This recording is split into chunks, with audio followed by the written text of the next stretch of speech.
Okay students, দেখো আজকে আমরা এই যে বিজারণ প্রক্রিয়াগুলো দেখব বা বিভিন্ন প্রক্রিয়ার মাধ্যমে কিভাবে ধাতব অক্সাইড থেকে ধাতু নিষ্কাশন হচ্ছে সেটা জানার জন্য সবথেকে যেটা গুরুত্বপূর্ণ বিষয় বা আমাদের সবথেকে আগে যেটা খেয়াল রাখতে হবে সেটা হচ্ছে তড়িৎ রাসায়নিক শ্রেণীতে ধাতুগুলো কে কোন জায়গায় রয়েছে সেটা আমাদেরকে আগে জানতে হবে।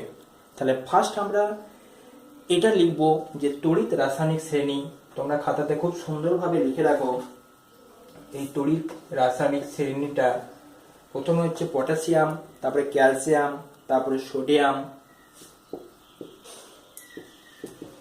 নেক্সট ম্যাগনেসিয়াম, অ্যালুমিনিয়াম, তারপর zinc, iron, hydrogen, copper, mercury, silver, সিলভারের নিচে গোল্ড বা এইউ এবং নিচে পিটি বা প্লাটিনাম। দেখো নিচে রয়েছে পিটি বা প্লাটিনাম, তোমরা একটু এটা লিখে নাও। তাহলে এই যে পুরো ছকটা আমরা দেখলাম, দেখো এই ছকটা মনে রাখার নিয়ম তড়িৎ বিশ্লেষণ আমি একবার বলেছিলাম যে আমরা জানি কেসিএল একটি অত্যন্ত বিষাক্ত যৌগ। এই যৌগটি সঙ্গে সঙ্গে মুখের মধ্যে নিলে মানুষ মারা যায়, তাই এটা মনে রাখার জন্য দেখবো ওখানে বলেছিলাম যে কেসিএম খেলে ম্যাজিক দেখবে। ঠিক আছে, তো এই জিনিসটা দেখো আবার আগে আরেকবার বলে দিচ্ছি। দেখো কে ফর হচ্ছে potassium, C for calcium, N for হচ্ছে সোডিয়াম হলো।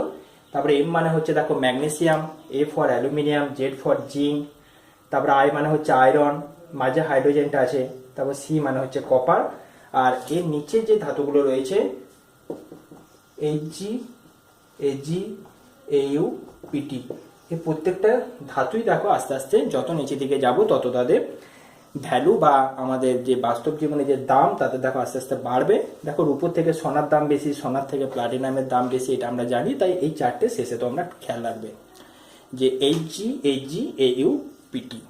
বোঝা গেছে? তো এই যে আমরা পুরো ছকটা দেখলাম, এই ছকটার এখানে কাজ কি? দেখো এই ছকটা যেটা বানানো হয়েছে সেই পুরো ছকটা তৈরি করা হয়েছে তড়িৎ ধনাত্মকতার ক্রম অনুযায়ী। বোঝা গেছে? তড়িৎ ধনাত্মকতার ক্রম। তড়িৎ ধনাত্মকতা বলতে বোঝায়, খুব ভালো করে বুঝবে, আমি এমনভাবে বলে যাচ্ছি। তড়িৎ ধনাত্মকতা জিনিসটা কি? তড়িৎ ধনাত্মকতা বলতে বোঝায় যে ইলেকট্রন বর্জন করার ক্ষমতা। তাহলে আমরা পরপর নিচে নিচে হেডিং করব। আচ্ছা, তোমরা এটা নিচে লিখবে, পাশে লেখার দরকার নেই, কারণ পাশটাতে আমাদের অনেক কাজ আছে। তো এই পুরো যে ছকটা লিখেছি তার নিচ থেকে তোমরা লেখো যে তড়িৎ ধনাত্মকতা।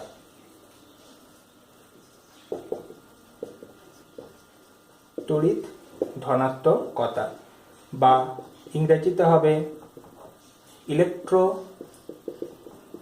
পজিটিভিটি। তো তড়িৎ ধনাত্মকতা বলতে আমরা কি বুঝি? তড়িৎ ধনাত্মকতা বলতে বোঝায় ইলেকট্রন বর্জন করার ক্ষমতা। অর্থাৎ যে ধাতু সহজেই ইলেকট্রন বর্জন করতে পারবে তার তড়িৎ ধনাত্মকতা তত বেশি হবে, এবং যে ধাতু সহজে ইলেকট্রন বর্জন করতে পারবে না তার তড়িৎ ধনাত্মকতা কম হবে। ঠিক এটি তড়িৎ ঋণাত্মকতার উল্টো। আমরা জানি তড়িৎ ঋণাত্মকতা বলতে বোঝায় যে বন্ধনের ইলেকট্রন জোড়কে নিজের দিকে টেনে রাখার ক্ষমতা। ঠিক তেমনি তড়িৎ ধনাত্মকতা বলতে বোঝায় ইলেকট্রনগুলিকে বর্জন করা বা ছেড়ে দেওয়ার ক্ষমতা। তো এই তড়িৎ ধনাত্মকতা যখন আমরা পর্যায় বরাবর এর মান কমতে থাকবে এবং শ্রেণী মানে নিচে দিকে বরাবর বাড়বে। ক্লিয়ার? তাহলে এই তড়িৎ ধনাত্মকতা মান পর্যায় বরাবর কমবে এবং শ্রেণী বরাবর বাড়বে। যদি আমরা 1 নাম্বার এবং 2 নাম্বার শ্রেণী, 1 নাম্বার শ্রেণী এবং 2 নাম্বার শ্রেণীর যে ধাতুগুলি রয়েছে 1 নাম্বার পর্যায়ে থাকে আমরা জানি হাইড্রোজেন, 2 নাম্বার পর্যায়ে যে ধাতুগুলো থাকে, ঠিক আছে, লিথিয়াম থেকে শুরু করি আমরা, লিথিয়াম, এবং 3 নম্বর পর্যায়ে রয়েছে সোডিয়াম। তাহলে আমরা সোডিয়াম থেকে যদি শুরু করি, তাহলে সোডিয়ামের নিচে থেকে আমরা জানি পটাশিয়াম। আচ্ছা, 1 নাম্বার আর 2 নাম্বার পর্যায়টা আমাদের বাদ দেওয়া আছে, ঠিক আছে, 3 নাম্বার থেকে আমাদের শুরু করা হয়েছে। ক্লিয়ার? বুঝতে পারছো নিশ্চয় সবাই? পর্যায় সারণী যাদের পড়া হয়ে গেছে, দেখো সোডিয়াম, তার নিচে হচ্ছে পটাশিয়াম, সোডিয়ামের পাশে আমরা জানি থাকে ম্যাগনেসিয়াম, তাই তো, আর পটাশিয়ামের পাশে থাকে ক্যালসিয়াম। আর এদিকে যদি আমরা 13 নম্বর যে গ্রুপটা পি ব্লকে, সেখানে যদি আমরা দেখি এখানে থাকে অ্যালুমিনিয়াম। এই তো ব্যাপার। দেখো এবারে আমি এখানে যে ব্যাখ্যাটা করলাম যে তড়িৎ ধনাত্মকতা নিচের দিক বরাবর বাড়ে বা শ্রেণী বরাবর বাড়ে, তাহলে এই কটার মধ্যেই যদি আমরা তুলনা করি, দেখো এখানে আমরা সহজেই বুঝতে পারছি যে এখান থেকে এখানে এলে বাড়বে, আবার বাঁ দিক থেকে ডান দিকে গেলে কিছুটা কমবে। তাহলে এই 5টার মধ্যে সব থেকে বেশি মান হবে পটাশিয়ামের, কারণ ডান দিকে কমছে, নিচে দিকে বাড়ছে। তাহলে এখান থেকে এখানে বাড়বে, তার মানে ফার্স্ট হলো পটাশিয়াম, গ্রেটার দেন। ক্লিয়ার? এরপর দেখো এখান থেকে এখানে একটু কমে যাবে, ঠিক আছে, সেই জন্য পটাশিয়ামের পরে হয় ক্যালসিয়াম। তাহলে এটা কমপ্লিট হয়ে গেল 4 নম্বরটা। তারপরে 3 নম্বর পর্যায়ের মধ্যে আমরা যদি দেখি, দেখো পটাশিয়ামের থেকে বা ক্যালসিয়ামের থেকে সোডিয়ামের মানটা কম হয়, কারণ নিচের দিকে বাড়ছে, আর ডান দিকে গেলে আরো কমতে থাকছে, ডান দিকে যত যাব আরো কমে যাবে, পর্যায় বরাবর আরো কমতে থাকবে। তার মানে সোডিয়ামের মানটা ম্যাগনেসিয়ামের থেকে বেশি, ম্যাগনেসিয়ামের মানটা অ্যালুমিনিয়ামের থেকে বেশি। অর্থাৎ এটা আমরা সহজেই এখান থেকে বুঝতে পারলাম যে তড়িৎ ধনাত্মকতার যে ক্রম, দেখো পটাশিয়াম, তারপর ক্যালসিয়াম, তারপর সোডিয়াম, ম্যাগনেসিয়াম, অ্যালুমিনিয়াম, এগুলো বাকিগুলোকেও সাজানো যায় একইভাবে। তো আমরা অত ডিটেলসে না যেয়ে আমরা শুধুমাত্র এই ছকটা যদি মনে রেখে দিতে পারি, তাহলে আমাদের কাজ হয়ে যাবে। ক্লিয়ার হলো ব্যাপারটা? আচ্ছা, এখানে একটা জিনিস দেখো, এই যে তড়িৎ ধনাত্মকতা মানে আমরা বললাম ইলেকট্রন বর্জন, ইলেকট্রন বর্জন মানে আবার একটু আগেই আমরা পড়েছি আগের ভিডিওতে যে ইলেকট্রন বর্জন মানেই হচ্ছে জারণ, তাই তো, মানে উপরের দিকে যে সমস্ত ধাতুগুলো রয়েছে তাদের ইলেকট্রন বর্জন করার প্রবণতা বেশি। অর্থাৎ দেখো আমি এদিকে লিখছি, অর্থাৎ জারিত হওয়ার প্রবণতা বেশি। যত নিচে দিকে যাব তত জারিত হওয়ার প্রবণতা ধীরে ধীরে কমতে থাকবে। তাই আমরা এখানে লিখতে পারি যত নিচের দিকে আমরা নামবো তত জারিত হওয়ার প্রবণতা আস্তে আস্তে আস্তে আস্তে কমতে থাকবে এবং বিচারিত হওয়ার প্রবণতা ধীরে ধীরে বাড়তে থাকবে। নিচের দিকে যত যাব তত বিচারিত হওয়ার প্রবণতা কি হবে? বাড়বে। ঠিক আছে? অর্থাৎ আমরা দেখলাম যে যত এই শ্রেণী বরাবর নিচের দিকে যাব তত জারিত হওয়ার যে প্রবণতা ধাতুগুলো সেটা আস্তে আস্তে আস্তে আস্তে কমতে থাকবে এবং ওপরের দিকে ধাতুগুলো জারিত অবস্থাতে থাকতে চাইবে বা বেশি পরিমাণ জারণ ঘটবে, আর নিচের দিকে গুলোর জারণ হওয়ার প্রবণতাটা আস্তে আস্তে কমতে থাকবে। ক্লিয়ার? বোঝা গেল ব্যাপারটা? বেশ, এইবার এই যে ছকটা রয়েছে এই ছকের ওপরের দিকে যে ধাতুগুলো, এই ধাতুগুলো হচ্ছে অত্যন্ত সক্রিয়, মাঝের দিকের গুলো হচ্ছে মধ্যম সক্রিয় এবং নিচের দিকের গুলো হচ্ছে অত্যন্ত কম সক্রিয়। এই শেষের যে চারটে রয়েছে এই শেষ চারটে হচ্ছে অত্যন্ত কম সক্রিয়। এদের মধ্যে যে AU এবং PT রয়েছে বা গোল্ড এবং প্লাটিনাম, এগুলো প্রকৃতিতে সেই জন্য মুক্ত অবস্থাতেই দেখা যায়। অর্থাৎ গোল্ড এবং প্লাটিনামকে মুক্ত অবস্থায় দেখা যায়, এগুলি যৌগ আকারে থাকে না। এইবার আমাদের যে কাজটা হবে সেটা হচ্ছে এটাকে একটু ক্লাসিফিকেশন করে নেওয়া বা ভাগ করে নেওয়া।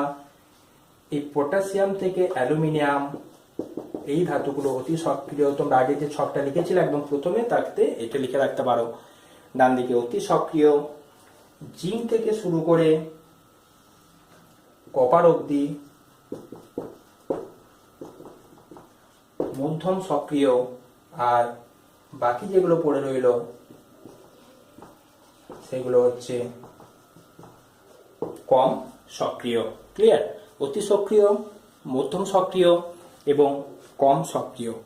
এরপর আমরা অতি সক্রিয় যেগুলো অর্থাৎ পটাশিয়াম থেকে অ্যালুমিনিয়াম এগুলো নিয়ে আলোচনা করব, তারপরে মাঝেরগুলো নিয়ে আলোচনা করব এবং সবশেষে কম সক্রিয়গুলো নিয়ে আলোচনা করব। তো প্রথমেই আসি অতি সক্রিয় বা পটাশিয়াম, ক্যালসিয়াম, সোডিয়াম, ম্যাগনেসিয়াম এবং অ্যালুমিনিয়ামকে নিয়ে। ঠিক আছে, আচ্ছা এটা একটু মুছে দিই। তাহলে আমরা এই ধাতুগুলোকে নিয়ে এবার আলোচনা করব। তো এই যে ধাতুগুলো অর্থাৎ অতি সক্রিয় যে ধাতুগুলো, এইগুলো তোমরা নিশ্চয়ই বুঝতে পারছো। দেখো একটু আগে আমি ব্যাখ্যা করলাম, এগুলো হচ্ছে তীব্র তড়িৎ ধনাত্মক। তীব্র তড়িৎ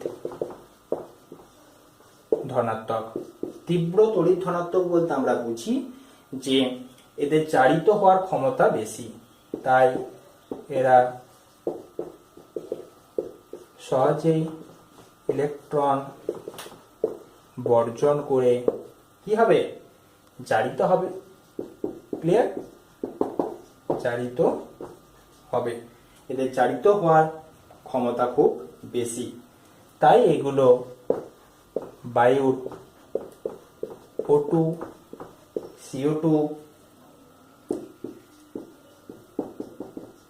প্রভৃতির সাথে বিক্রিয়া করে কি হয়, জারিত হয় এবং বিভিন্ন যৌগরূপে অবস্থান করে। এবারে নিশ্চয়ই তোমরা ব্যাপারটা বুঝতে পারলে যে আগে আমি কেন এই জিনিসটা ছকটা করে দেখালাম বা তড়িৎ ধনাত্মকতা জিনিসটা কেন বোঝালাম। বিভিন্ন যৌগ রূপে অবস্থান করে। ক্লিয়ার? যেমন মনে করো আমরা যদি দেখি যে জিঙ্ক, এগুলোর মধ্যে যদি দেখি জিঙ্ক, বা মনে করো আমরা যদি দেখি যে ম্যাগনেসিয়াম নিয়ে যদি আমরা দেখি, ধরো আমরা এখানে লিখলাম ম্যাগনেসিয়াম, এটা কি করবে, সহজেই কোনো ধাতুর অক্সিজেনের সাথে যুক্ত হবে, অক্সিজেনের সাথে যুক্ত হয়ে তৈরি করবে ম্যাগনেসিয়াম অক্সাইড। দেখো এখানে ম্যাগনেসিয়ামের মাথায় যে জারণ সংখ্যা বা চার্জ সেটা হচ্ছে 0, আর ম্যাগনেসিয়াম অক্সাইডে এটা হচ্ছে +2, এটা হচ্ছে -2, টোটালটা 0। তাহলে এখানে ম্যাগনেসিয়াম থেকে তৈরি হয়েছে ম্যাগনেসিয়াম 2+। ম্যাগনেসিয়াম থেকে ম্যাগনেসিয়াম 2+ এর অর্থ হলো এটি দুটি ইলেকট্রন বর্জন করেছে, তাই দুটি ইলেকট্রন বর্জন করার ফলে এটি দুটি ইলেকট্রনের ঘাটতি হয়েছে এবং ম্যাগনেসিয়াম বা Mg2+ স্তরে গেছে এবং ইলেকট্রন বর্জন করা মানে হলো জারণ। আর আমরা দেখলাম যে এই যে 5টা ধাতু এদের জারিত হওয়ার বা ইলেকট্রন বর্জন করার প্রবণতা অত্যন্ত বেশি, তাই যখনই এটি অক্সিজেনের সাথে যুক্ত হয় সঙ্গে সঙ্গে কি হয়, ধাতব অক্সাইড তৈরি হয় এবং সেই অক্সাইডে আমরা দেখতে পাচ্ছি তার জারণ সংখ্যাটা বেড়েছে, 0 থেকে +2 গেছে এবং সেটি ইলেকট্রন বর্জনের মাধ্যমে হয়েছে এবং পুরো প্রক্রিয়াটা হয়েছে জারণ। তাই এগুলি বিভিন্ন যৌগরূপে অবস্থান করে। ফলস্বরূপ কি হয়, এর সাথে আমরা লিখতে পারি, আচ্ছা এটা হয়েছে, এটা নিচে মুছে দিই, তোমরা এটা উদাহরণটা লিখে নাও। আচ্ছা, অবস্থান করে, তাই আমরা এর সাথে বলতে পারি যে তাই এদেরকে প্রকৃতিতে মুক্ত অবস্থাতে পাওয়া যায় না, তাই এদের প্রকৃতিতে মুক্ত অবস্থায় পাওয়া যায় না। কারণ কি, কারণ এরা তো জারিত হতে চায়, জারিত হয়ে এরা অক্সিজেনের সাথে যুক্ত হয়ে সবসময় অক্সাইড রূপে অবস্থান করে, পাওয়া যায় না। এবং এদের যে সমস্ত ধাতব যে যৌগগুলো, তাদের মধ্যে এদের যে অক্সাইড যৌগগুলো, এদের অক্সাইড যৌগগুলো অত্যন্ত স্থায়ী হয় এবং এদের অক্সাইড যৌগগুলো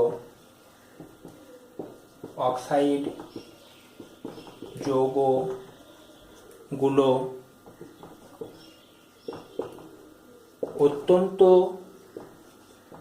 স্থায়ী হয়, কারণ অক্সিজেন একটি তড়িৎ ঋণাত্মক মৌল এবং অক্সিজেনের সাথে এদের, অক্সিজেনের প্রতি এদের প্রবল আসক্তি থাকে।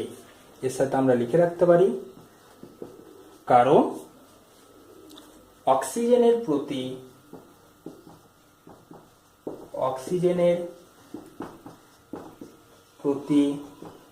এদের প্রবল আসক্তি থাকে। কমপ্লিট? বুঝতে পারলেন?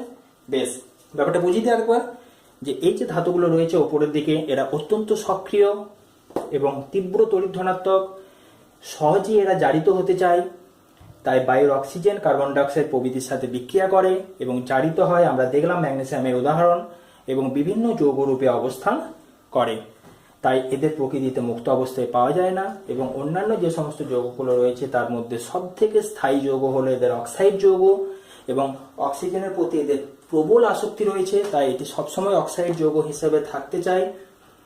এবং থাকার ফলে কি হয় না, এটি ধাতব অক্সাইড রূপে থাকে, তাই শুধুমাত্র ধাতু হিসাবে এটি থাকে না। বোঝা গেছে?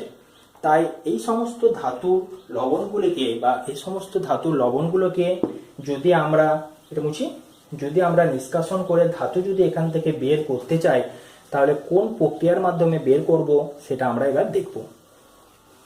যেহেতু এই ধাতুগুলোর অক্সাইডের প্রতি তীব্র আসক্তি এবং অক্সাইড যৌগ আকারে থাকে, তাই এদেরকে কি করা হয়, এটা লিখে রাখো যে এই সমস্ত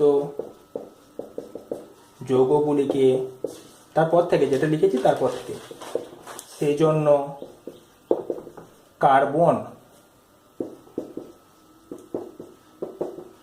বিজারণ পদ্ধতিতে নিষ্কাশন করা যায় না। এই কার্বন বিজারণ পদ্ধতিটা কি আমরা একটু পরে আলোচনা করছি, শুধুমাত্র এটা এখানে লিখে রাখো যে কার্বন বিজারণ পদ্ধতি দ্বারা এটিকে নিষ্কাশন করা যায় না। ঠিক আছে? কোশ্চেন অনেক সময় আসে যে এগুলোকে কেন নিষ্কাশন করা যায় না, তো এর আগে যে লেখাটা লেখালাম সেটাই হবে অ্যান্সার, যে অক্সিজেনের প্রতি তীব্র আসক্তি, তীব্র তড়িৎ ধনাত্মক, জারিত হওয়ার ক্ষমতা খুব বেশি, তাই অক্সাইড যৌগরূপে থাকে। সেই জন্য অক্সাইড থেকে কার্বন বিজারণ পদ্ধতির মাধ্যমে এগুলিকে বিজারিত করা যায় না। ঠিক আছে? যেমন কার্বন বিজারণ বলতে বোঝায় কার্বন দ্বারা বিজারণ। মনে করো ম্যাগনেসিয়াম অক্সাইড আছে বা MgO, এটাকে যদি আমরা কার্বন দ্বারা বিজারিত করি, তাহলে এখান থেকে ম্যাগনেসিয়াম ধাতু এবং CO এই প্রক্রিয়াটি এখানে ঘটানো যায় না। অর্থাৎ এই ম্যাগনেসিয়াম 2+ থেকে ম্যাগনেসিয়াম ঘটানো যায় না কার্বন দ্বারা, বা কার্বন দ্বারা বিজারিত করে এই পদ্ধতি ঘটানো যায় না, কারণ কার্বনের এতটা বিজারণ করার ক্ষমতা থাকে না যে এই ম্যাগনেসিয়াম 2+ কে বিজারিত করে ম্যাগনেসিয়ামে পরিণত করবে, এতটা ক্ষমতা কার্বনের থাকে না। ক্লিয়ার? তো কিভাবে আমরা তাহলে এই ধাতব অক্সাইডগুলোকে নিষ্কাশন করব? দেখো, এগুলো নিষ্কাশন করতে গেলে আমাদের কি করতে হবে না, তাই এই যে এই ধাতুগুলির লবণকে আমরা উচ্চ উষ্ণতায়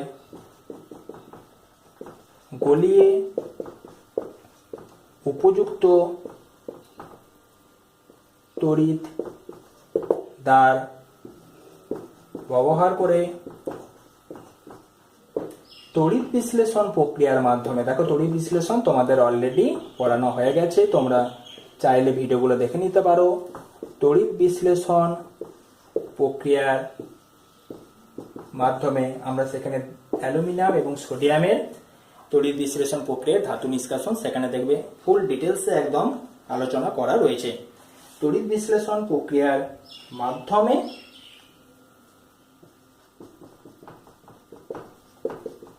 ধাতুগুলিকে মুক্ত করা হয়। কিসের মাধ্যমে? তড়িৎ বিশ্লেষণ। যদি পরীক্ষায় কোশ্চেন আসে যে কোন কোন ধাতুগুলিকে তড়িৎ বিশ্লেষণ প্রক্রিয়ার মাধ্যমে করব, দেখো যেগুলো উপরের দিকে আছে তড়িৎ রাসায়নিক শ্রেণীর, potassium, calcium, sodium, magnesium, aluminium, এগুলোকে আমরা এবার একটা উদাহরণের সাহায্যে দেখে নেব যে কিভাবে তড়িৎ বিশ্লেষণ প্রক্রিয়ার মাধ্যমে ধাতুগুলিকে মুক্ত করা হচ্ছে। আমরা খুব শর্টে আলোচনা করব, কারণ এর ফুল ডিটেলস তোমাদের তড়িৎ বিশ্লেষণ আলোচনা করা আছে, তোমরা এই চ্যাপ্টারটা যে লিঙ্কটা খুলে একবার দেখে নিতে পারো। তো আমরা এখানে একটা NaCl এর বা সোডিয়ামের যে লবণ বা NaCl এখান থেকে কিভাবে আমরা ধাতুটিকে নিষ্কাশন করব সেটা আমরা একটু হালকা করে এখানে ডিটেলসে আলোচনা করব। দেখো, এই যে NaCl এটা হচ্ছে সোডিয়াম ধাতুর একটি লবণ। এই লবণ থেকে কি করা হয়, তড়িৎ বিশ্লেষণ প্রক্রিয়ার মাধ্যমে আমরা জানি যে এখান থেকে কি করা হয়, সোডিয়াম ধাতু নিষ্কাশন করা হয়। আমরা এটা পড়েছি যে গলিত NaCl নিতে হয় এবং উচ্চ উষ্ণতাতে ক্যাথোডে কি হয়, ক্যাথোডে বিজারণ হয়, এটা আমরা জানি, তাই তো। বিজারণ কি হয়, ক্যাথোডে যে ক্যাটায়ন রয়েছে এই ক্যাটায়ন ইলেকট্রন গ্রহণ করে এবং বিজারিত হয়, এবং অ্যানোডের যে বিক্রিয়াটি, এই যে Cl মাইনাস, এ কি করে, এই ইলেকট্রন বর্জন করে এবং Cl পরমাণুতে পরিণত হয়। পরবর্তীকালে দুটি Cl পরমাণু মিলে Cl2 অণু তৈরি করে। এইভাবে আমরা দেখেছি যে ধাতু নিষ্কাশন করা হয়। তাহলে এই যে উপরের দিকের ধাতুগুলো, এগুলোকে নিষ্কাশন করতে গেলে আমরা ডাইরেক্ট কার্বন বিজারণের মাধ্যমে করতে পারবো না, আমাদের তড়িৎ বিশ্লেষণ প্রক্রিয়ার মাধ্যমে পুরো প্রক্রিয়াটা আমাদের ঘটাতে হবে। তবেই আমরা সোডিয়ামকে নিষ্কাশন করতে পারবো। ঠিক আছে, গলিত NaCl নেব এবং আমরা সোডিয়াম বা ধাতুটিকে নিষ্কাশন করব। নেক্সট আমাদের আরেকটা উদাহরণ দেখবে, এটাও তড়িৎ বিশ্লেষণে আলোচনা করা রয়েছে। আমি এখানে একবার হালকা করে বলে দিই, তোমরা ফুল ডিটেলস ওখান থেকে পেয়ে যাবে। নেক্সট হচ্ছে অ্যালুমিনিয়াম কিভাবে আমরা নিষ্কাশন করব। তো অ্যালুমিনিয়াম নিষ্কাশন করার জন্য আমরা জানি যে আমাদের দরকার হয় অ্যালুমিনার সাথে আমাদের লাগে ক্রায়োলাইট এবং তার সাথে কিছুটা পরিমাণ ফ্লোরস্পার, তাতে করে তড়িৎ বিশ্লেষণ প্রক্রিয়াটা ভালো হয়। এখানে যখন আমরা করি তখন আমরা দেখি যেটা বিয়োজিত হয়ে 2Al3+ প্লাস 3O2 মাইনাস এটি তৈরি হয়। ক্যাথোডে কি হয়, ক্যাথোডে আমরা জানি ক্যাটায়ন যায়, ক্যাটায়নের বিজারণ হয়, তাই Al3+ যেটা রয়েছে সেই Al3+ যে কি করে, তিনটে ইলেকট্রন গ্রহণ করে এবং অ্যালুমিনিয়ামে পরিণত হয়। এখানে 2Al3+ আছে, সেই জন্য আমরা পুরোটাকে 2 দিয়ে গুণ করে দিলাম, তাহলে এটা 6E লিখলাম। ক্লিয়ার? এরপর হচ্ছে অ্যানোড। অ্যানোডে কি হবে, এই যে O-2 রয়েছে, O2-, এই O2- কি করবে, অক্সিজেনে পরিণত হবে। ঠিক আছে, এবং দুটো ইলেকট্রন বর্জনের মাধ্যমে অক্সিজেনে পরিণত হবে। পুরোটাকে আমরা যদি 3টে আসে সেই জন্য এটাকে 3 লিখলাম, এটাকে 6 ইলেকট্রন করলাম। নেক্সট স্টেপে কি হয়, 3O প্লাস 3O সমান তৈরি হয় 3O2, অর্থাৎ অক্সিজেন অণু অ্যানোডে মুক্ত হয় এবং ক্যাথোডে অ্যালুমিনিয়াম নিষ্কাশন করা হয়।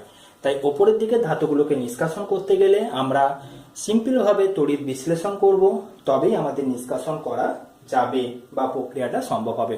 এরপর আমরা চলে আসছি সেকেন্ড স্টেপ বা মধ্যম সক্রিয় যে ধাতুগুলো রয়েছে তাদের আমরা কিভাবে নিষ্কাশন করব। তাহলে এটা মুছে দিই। এইবার যে তড়িৎ রাসায়নিক শ্রেণীটা, সেই তড়িৎ রাসায়নিক শ্রেণীর যে মাঝের পার্টটা, সেই মাঝের পার্টটা আমরা এবার লিখব। তো মাঝের পার্টটাতে আমরা দেখব কোথা থেকে শুরু হচ্ছে। দেখো, এটা শুরু হচ্ছে জিঙ্ক থেকে। জিঙ্ক রয়েছে, আয়রন রয়েছে, হাইড্রোজেন রয়েছে, কপার রয়েছে। তোমাদের বইয়ে দেখবে আরো দুটো দেওয়া আছে, এখানে টিন আর লেড। তোমরা এগুলো একটু খেয়াল রাখতে পারো, টিন আর লেডটাকে এখানে ঢোকাতে পারো, তাহলে তোমাদের আরেকটু জিনিসটা ক্লিয়ার হবে। বা তোমরা এগুলো দিয়েও মোটামুটি পড়তে পারো। টিন এবং লেড এই পুরোটাকে আমরা এখানে ঢুকিয়ে দিলাম এবং এই প্রত্যেকটাই হলো মধ্যম সক্রিয়, অর্থাৎ এদের সক্রিয়তা আগেরগুলো থেকে কম এবং এর নিচে যেগুলো রয়েছে তাদের থেকে বেশি। তাই এগুলি মধ্যম সক্রিয় হওয়ায় এদের তড়িৎ ধনাত্মকতা অপেক্ষাকৃত কম হবে না বেশি হবে? কম। অপেক্ষাকৃত যদি কম হয় এদের জারিত হওয়ার প্রবণতাও কিন্তু কম। দেখা যায় যে এই ধাতুগুলির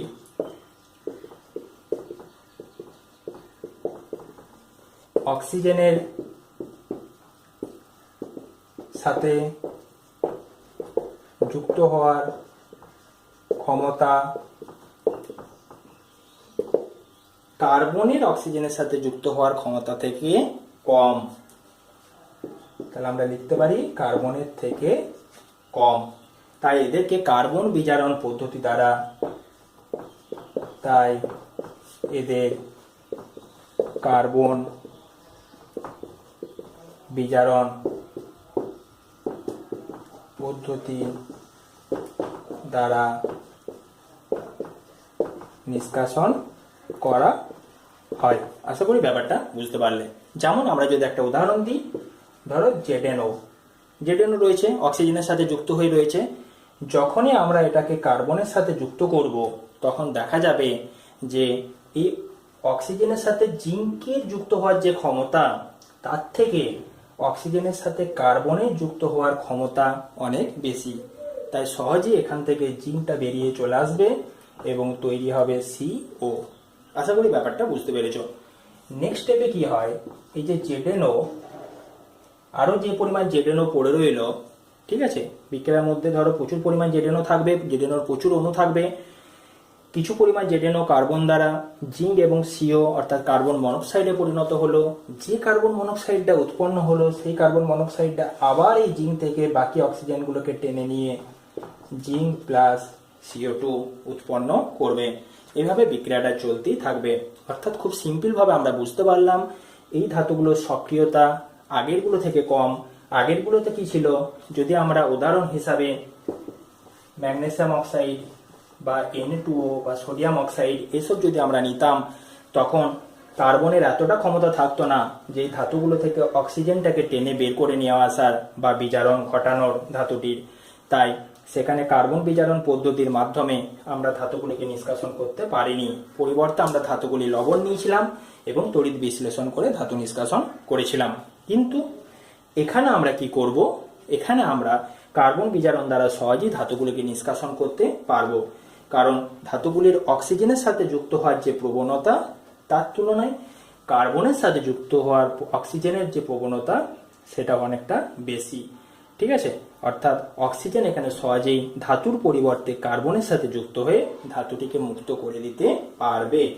নেক্সট আমরা এর মধ্যে আরেকটা পার্ট পড়বো, সেটা হচ্ছে থার্মিক পদ্ধতি। ভেরি ভেরি ইম্পর্টেন্ট এবং তোমাদের সিলেবাসে উদাহরণও দেওয়া আছে দেখবে, এবং আমরা এটা শুধুমাত্র প্রয়োগটা করব এবং দেখাবো, আয়রন দ্বারা দেখাবো। ঠিক আছে, এবং যে শ্রেণীটা রয়েছে এখান থেকে আয়রন দ্বারা আমরা দেখাবো। বাস্তবিক জীবনে এটি প্রচুর হারে ব্যবহৃত হয়। হ্যাঁ, তো সেই জন্য থার্মিক পদ্ধতি খুব ইম্পর্টেন্ট।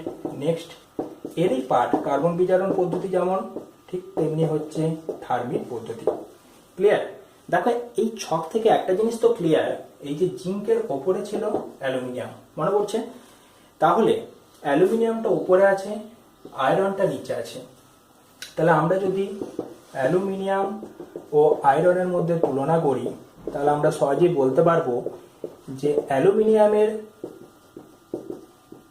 অক্সিজেনের প্রতি আসক্তি তীব্র হবে, তাই তো? অ্যালুমিনিয়াম এবং আয়রনের মধ্যে, যেহেতু অ্যালুমিনিয়ামটা উপরে রয়েছে, বেশি তড়িৎ ধনাত্মক আয়রনের তুলনায়, এর জারিত হওয়ার ক্ষমতা বেশি, এটা অক্সিজেনের সাথে যুক্ত হওয়ার ক্ষমতা বেশি, অক্সিজেনের প্রতি আসক্তি তীব্র। তাই সহজেই যদি এরকম আমরা কাজ করি, মনে করো একটা আয়রনের অক্সাইড নিলাম, তার সাথে অ্যালুমিনিয়ামকে আমরা যুক্ত করলাম, তাহলে উচ্চ উষ্ণতাতে প্রায় 2000 ডিগ্রি সেন্টিগ্রেড উষ্ণতাতে বিক্রিয়াটি ঘটে থার্মিক পদ্ধতি।